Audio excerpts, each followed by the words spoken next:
అనుష్క శెట్టి గారు ఇప్పుడు కొత్తగా యాక్ట్ చేస్తున్న మూవీ ఘాటి. అయితే అనుష్క శెట్టి గారు ఈ ఘాటి మూవీకి ముందు లాస్ట్ యాక్ట్ చేసిన movie Miss Shetty Mister Polishetty. అయితే Miss Shetty Mister Polishetty movie release అయ్యి 1 ఇయర్ అయిపోయింది. అయితే Miss Shetty Mister Polishetty movie release అయ్యి మంచి హిట్ అయింది. అయితే మిస్టర్ టీ మిస్టర్ పొలిసెట్టి మూవీతో అనుష్క గారికి ఒక మంచి హిట్ వచ్చింది. అయితే Anushka garu Miss Shetty Mister Polishetty movie release తర్వాత 1 ఇయర్ టైం గ్యాప్ తీసుకొని ఇప్పుడు మళ్ళీ ఈ ఘాటి మూవీలో యాక్ట్ చేస్తున్నారు అనుష్క శెట్టి గారు. చూడాలి అనుష్క శెట్టి గారికి ఈ ఘాటి మూవీతో కూడా ఒక మంచి హిట్ వస్తుందా లేదా అనేది మనం ఈ ఘాటి మూవీ రిలీజ్ అయ్యాక చూడాలి. అయితే ఘాటి మూవీ టీం ఇంతకు ముందే ఒక చిన్న టీజర్ని అలానే ఒక పాటని విడుదల చేసింది. అయితే వాటికి మంచి రెస్పాన్స్ వచ్చింది. అయితే ఘాటి మూవీ టీం ఈ మధ్య షూటింగ్ని కూడా కంప్లీట్ చేసుకున్నారు.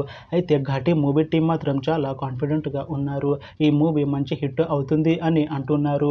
అయితే ఈ ఘాటి మూవీని ఈ దసరాకి రిలీజ్ చేసేలా ప్లాన్ చేస్తున్నారు మూవీ టీం. చూడాలి ఘాటి మూవీ రిలీజ్ అయ్యాక మంచి హిట్ అవుతుందా లేదా అనేది మనం ఈ ఘాటి మూవీ రిలీజ్ అయ్యాక చూడాలి. Thanks for watching this video friends. మీకు ఈ వీడియో నచ్చితే ఈ వీడియోని లైక్ చేయండి. ఇంకా ఇలాంటి మూవీ అప్డేట్స్ కోసం ఈ ఛానల్ని సబ్స్క్రైబ్ చేసుకోండి.